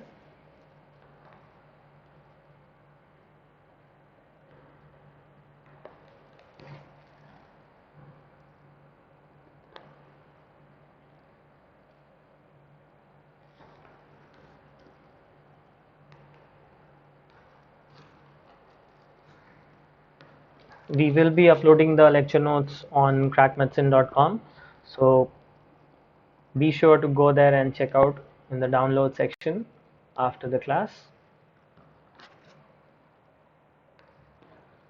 Yes, Adrian, the classes are long, so we can't help it because we are trying to rush as fast as we can, already rapidly revising, and I'm happy to see that all of you are keeping up with the pace. In fact, you are answering even before I can go through the whole question stem sometimes.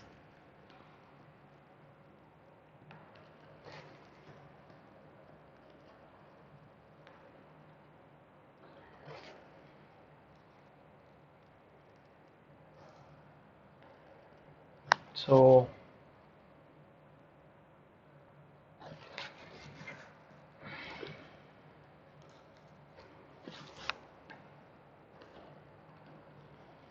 yes, Dr. Asha, you are right. Isoniazid is the one which is going to be the least effective in treating H. pylori infection. Let's talk a little about H. pylori infection. It's the one which is associated mostly with atrophic gastritis.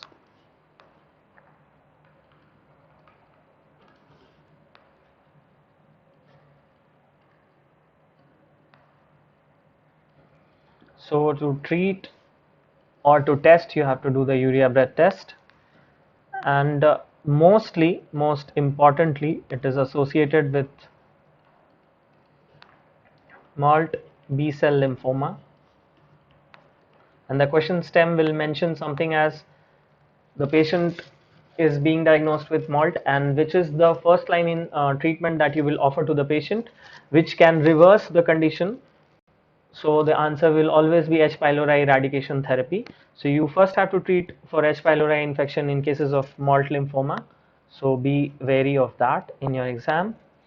Then you can also have gastric adenocarcinoma associated with it. And of course, most importantly, peptic ulcer disease. Okay, so let's talk about the treatment here. The first line treatment will always be combining three drugs. That is, first is the PPI, the second is amoxicillin, and the third will be, let's say, clarithromycin. Now if the patient is not responding to this one, then you can also have PPI plus metronidazole plus clarithromycin. In cases of recurrent or resistant infections, you can have quadruple therapy. It basically involves having bismuth and replacing the antibiotics. Okay, so that's how you will treat it. Okay, and there's one more thing before testing for resolution of symptoms of H. pylori. So once you've started treatment and you want to test whether the infection is gone or not, you have to wait for at least 4 weeks before testing again. Okay, so wait for 4 weeks before testing again. So these are the usual questions that you get. The next one. So we are almost nearing the end.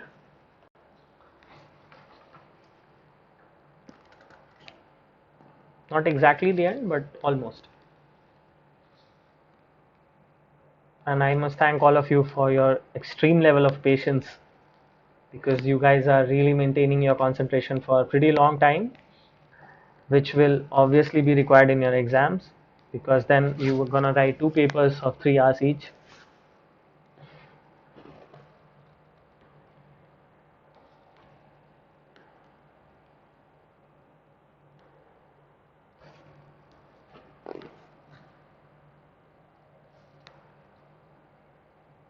Yes, Sandeep, you're right. GORD is the correct answer here. Malik, you're right as well. And Pawan, chronic atrophic gastritis is associated with increase in the risk of CA.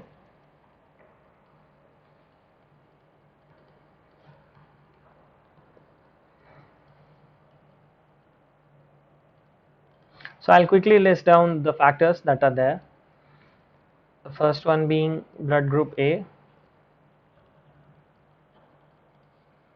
So the A blood group people, please be aware of this. Then there is achlorhydria.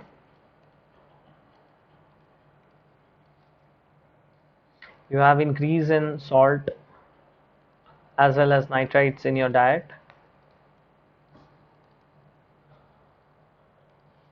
Then you can have family history.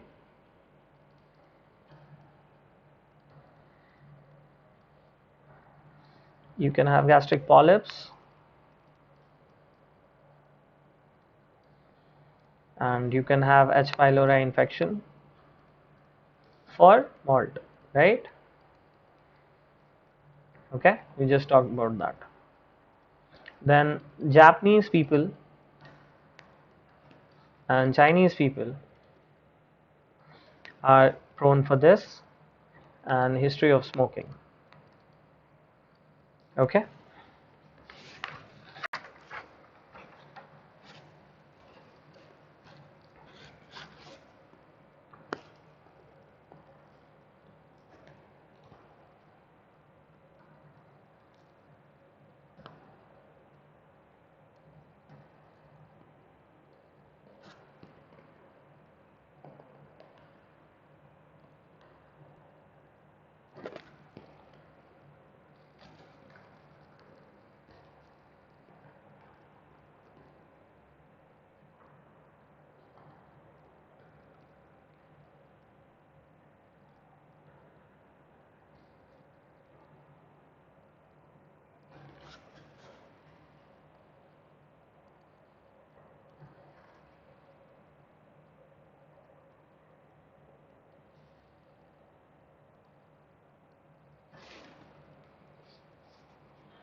Okay, so we are getting mixed answers over here. Uh, Usually in cases of chronic pancreatitis or acute pancreatitis, the first, not the first actually, the most important investigation will always be CT abdomen. Okay. As far as the other answers are concerned, yes, you can do MRCP, ERCP as well, but we are talking about pancreatitis over here. Look at the question stem. The pain radiating to the back. This sentence is very classical of demonstrating towards pancreatitis, and especially predominantly after meals. So this is very typically pointing towards pancreatitis. All right.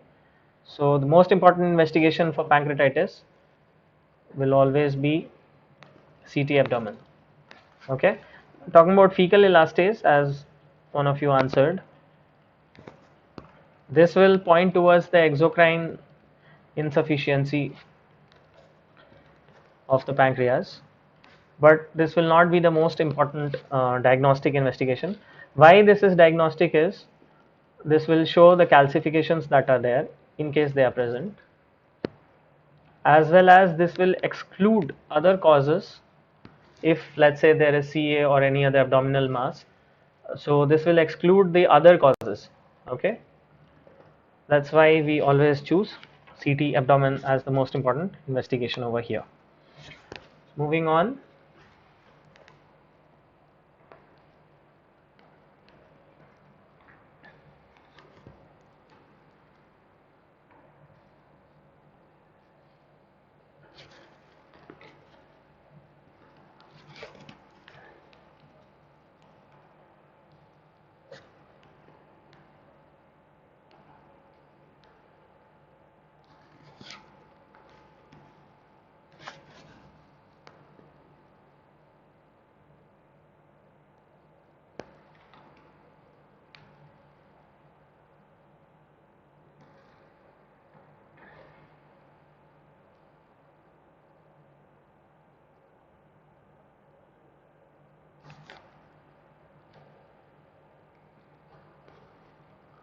Always remember, in a question stem, if they are showing you the total protein levels and the albumin levels as well, make sure that you calculate the globulin levels, because otherwise there's no point of giving both. Okay, so if the question stem mentions both, please make sure to calculate the globulin levels as well.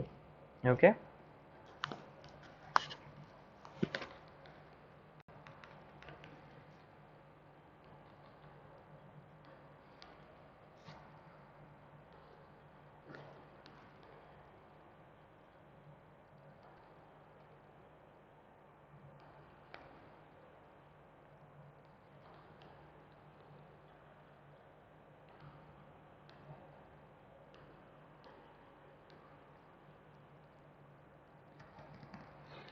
Okay, so make a guess.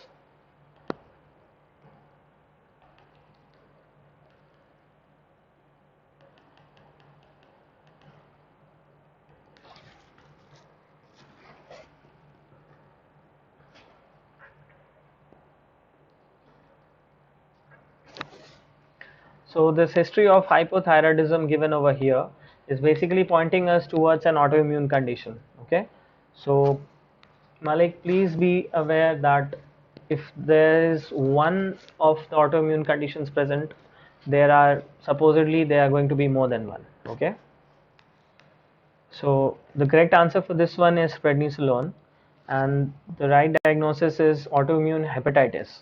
Okay, so what is autoimmune hepatitis over here? It's an autoimmune condition as goes by the name. So being an autoimmune condition, there will be other autoimmune conditions associated with it, like hypothyroidism, okay, as well. And there will be an increase in the globulin levels, like I was telling you. Okay. Now there are three types of it. So the AIH type 1 has ANA positive, okay, and as well as SMA positive. This is your anti-smooth muscle antibody. So one of these will definitely be given in your question stem, so don't worry. In type 2 you have the anti-liver kidney microsomal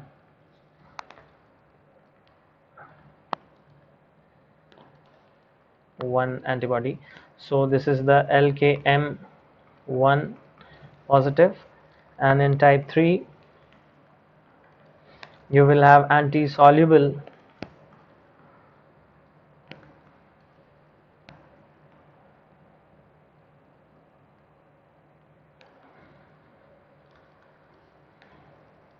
liver kidney antigen.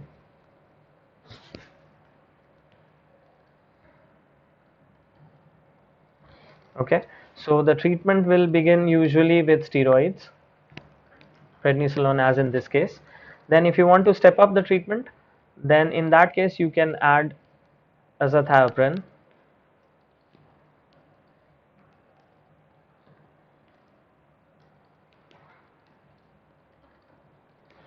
Azathioprine is never given as a monotherapy. It is always given in combination with steroids in this case. Okay, to maintain the remission of the patient. There's one more thing: before prescribing azathioprine, please make sure that you do a TPMT test of the patient, because if the TPMT levels are not well, then you cannot prescribe azathioprine, and this is another question for you in the basic clinical sciences. Okay, so moving on to the second last question for the evening.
Okay, so I'm waiting for the answers, and you guys are waiting for investigations. There's not much to see in the investigations.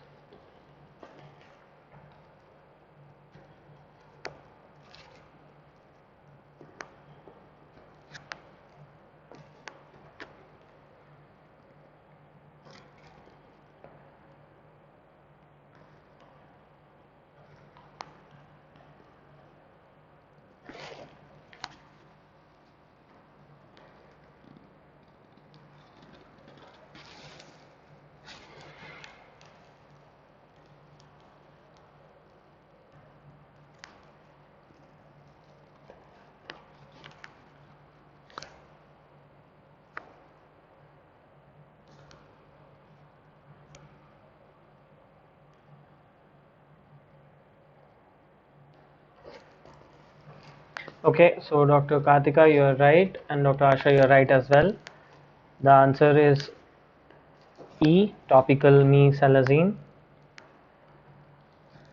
Okay, so what happens over here is you are seeing a patient of mild flare up of ulcerative colitis. Okay, the first one will always be oral mesalazine. If you are having a small flare up, you can always prescribe rectal mesalazine or 5-ASA. They can give any of the terms. If this is not controlled on this one, then you can have topical steroids. as well. And then finally you can move up to oral steroids. Here in this case and in other cases as well, make sure that you are prescribing oral steroids only when there is rectal bleeding.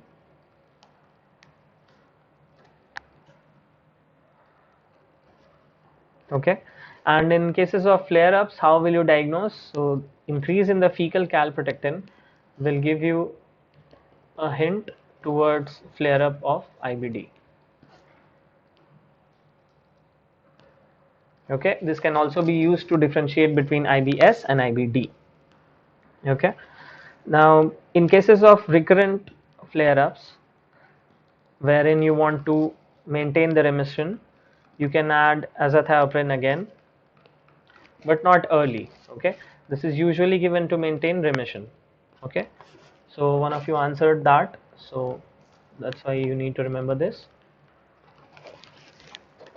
And make sure that some of the options I wanted to discuss. Okay, so loperamide over here is a devastating answer choice because this will cause toxic megacolon. This is the reason why most of the clinicians are wary of using loperamide. And the metronidazole, suppose over here, is given usually in cases of Crohn's. Okay, so that's how you use it. So the last question for the evening.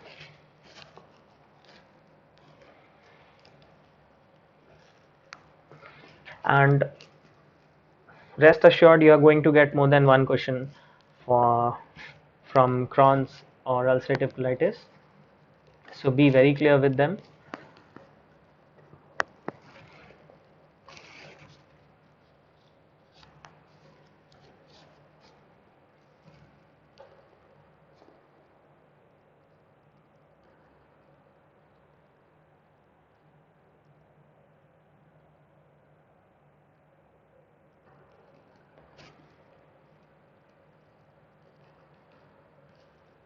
So before moving on to the answer, I want to thank all of you guys for your time and patience and really active involvement. And as I can see, most of you are answering all the questions correctly. So I might try to add in some more tougher questions the next time, because I can see all of you are answering it very correctly, which is the happiest thing for all of us. As from the team of Crack Medicine, we are all very happy to host all of you. So make sure to subscribe to our channel also before leaving. And yes, all of you are right here again. No, Sandeep, it's not fissure ulcers, it's crypt abscesses. Okay, why crypt abscesses? I'll come to that. Now these are the terms that you have to remember, and this is probably the most important table in the whole session today. You have to definitely remember this. The mucosal involvement, no Malik, there's nothing like that.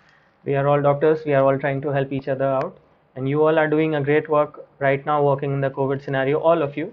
So all of you are equally responsible and equally working hard right now. Getting back, so just remember the Crohn's disease involves the whole of the mucosa. Okay, and this is just in the ulcerative colitis, like the whole of the colon, sorry, not the mucosa.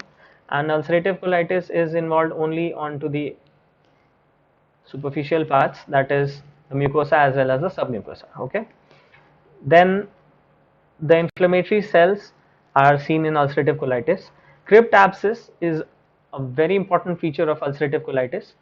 Also Crohn's disease could be seen, anywhere from, it can be seen anywhere from mouth till the end, as well as in ulcerative colitis is usually the distal part. Okay, the sigmoid, the rectum, basically the rectum you see it first mostly, and then the sigmoid colon, etc. Okay, so it's usually confined to the distal part. Also uh, you have pseudopolyps and cobblestoning skip lesions. Skip lesion is the most important word in Crohn's disease. Okay, so you really have to be very, very, very thorough with this table. Also make sure that I will choose the red color to tell you that, make sure you don't diagnose ulcerative colitis without the history of bleeding. Okay, so you have to have bloody diarrhea or bleeding per rectum This history has to be present to be diagnosing with ulcerative colitis. If this is not present, you can be 90% sure that the patient that the RCP is talking about is not ulcerative colitis. The questions are going to be very typical, okay? So be wary of these words: crypt abscesses, pseudopolyps, cobblestoning, and most importantly, skip lesions, okay? So ulcerative colitis will always involve in a continuous fashion, while Crohn's will be having skip type of lesions, okay? So I think that's more than enough for today. Please have a great evening, all of you guys, and thank you for joining us. Take care, be safe, and goodbye from Crack Medicine family. See you again next week. Thank you.